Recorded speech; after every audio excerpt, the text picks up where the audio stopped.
10 నిమిషాల్లో సింపుల్‌గా చేసుకునే రవ్వ లడ్డూలు.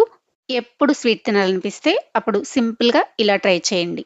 ఇలా నోట్లో వేసుకుంటే అలా కరిగిపోతాయి.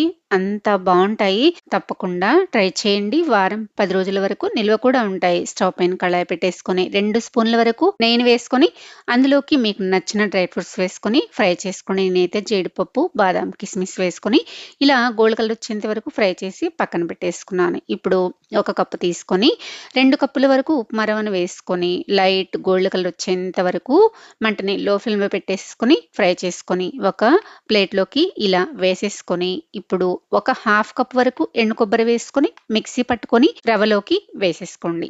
అలానే ఒక కప్పు పంచదార వేసుకోండి. ఏ కప్ అయితే తీసుకున్నామో అదే కప్ తోటి కొలతలు వేసుకుంటే మనకి పర్ఫెక్ట్‌గా రవ్వ లడ్డూలొస్తాయి. 4 యాలకులు కూడా వేసుకొని పౌడర్ చేసుకొని ఇలా ప్లేట్‌లోకి వేసేసుకొని మొత్తం బాగా కలిసిపోయేలాగా కలిపేసుకోండి. ఇప్పుడు ఇందులోకి కాచి చల్లార్చిన పాలను కొంచెం వేసుకోండి. ఎక్కువ పట్టవండి. ఇలా కొంచెం వేసుకొని ముందు కలుపుకున్న తర్వాత సరిపోకపోతే ఇంకొంచెం యాడ్ చేసుకొని కలుపుకోండి. ఇలా కలిపేసుకున్నాక మనం వేయించి పెట్టుకున్న డ్రై ఫ్రూట్స్ కూడా వేసేసుకొని మరొక్కసారి బాగా కలిపేసేసుకొని మీకు నచ్చిన సైజులో రవ్వ లడ్డూలు చేసుకోండి. చూసారా ఎంత సింపుల్‌గా చేసుకోవచ్చో? టేస్ట్ కూడా చాలా బావుంటాయండి.